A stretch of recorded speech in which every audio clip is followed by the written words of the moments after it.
It's been a very clear pattern the last several weekly 50 photos of some sort of natural, usually a plant based subject, right in the middle of the frame with lights glowing behind it. And I gotta be honest, it's been really fun to take these photos. I've never really set out to uh, take photos like this. Not well. I think I might have taken them accidentally, but this year there was this window of time where almost every week or almost every day, sorry, I would go to work and the sun was at just the right point in the sky where things were lit up with the sun, but lights in the background, like street lights and artificial lights, were still on. And if you're a little early or a little late, then you don't get this. But I was able to take several photos, many of which have been featured here in Weekly 50, in this window of time. And it was super fun to do that.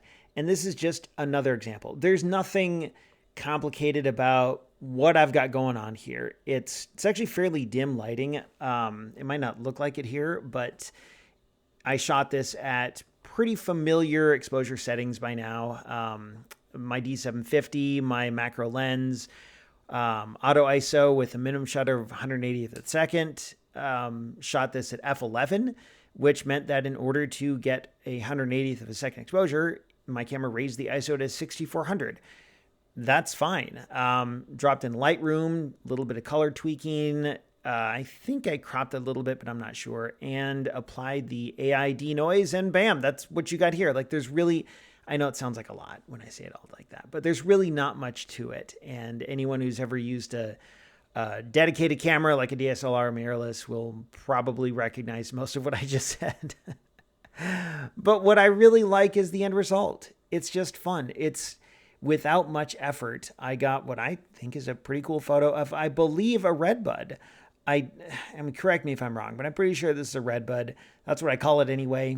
And I like the deep red colors. I like the greens accenting the red leaf in the front. I like the dimensionality. So you've got this leaf in the foreground, you've got these branches in the middle ground, and then the lights way in the background. And I mean way in the background. Those are like hundreds of yards in the background.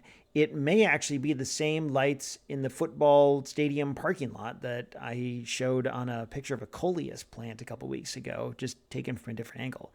And I think that's the thing about this photo. I didn't feel like it stretched me in any new ways, but allowed me the chance to practice something that I think has been available to me. I just never really thought about it before. And that is to take pictures in this time frame when the lighting is just right. And it was super fun to do that. I don't know if I will go out of my way to do these types of photos. Maybe I will, but I'd have to either get up really early or get up really late, depending on if it's winter or summer. And I don't know. I think what I'm going to try and do is in the fall, keep my eyes open for this type of photo opportunity when we get to that sweet spot again. And in the meantime, maybe I'll find some other ways to use this basic idea. Or maybe not. Maybe I'll just sort of file it away so that when these situations present themselves again, I'll be like, oh yeah, it was really fun to do that. I should do that again.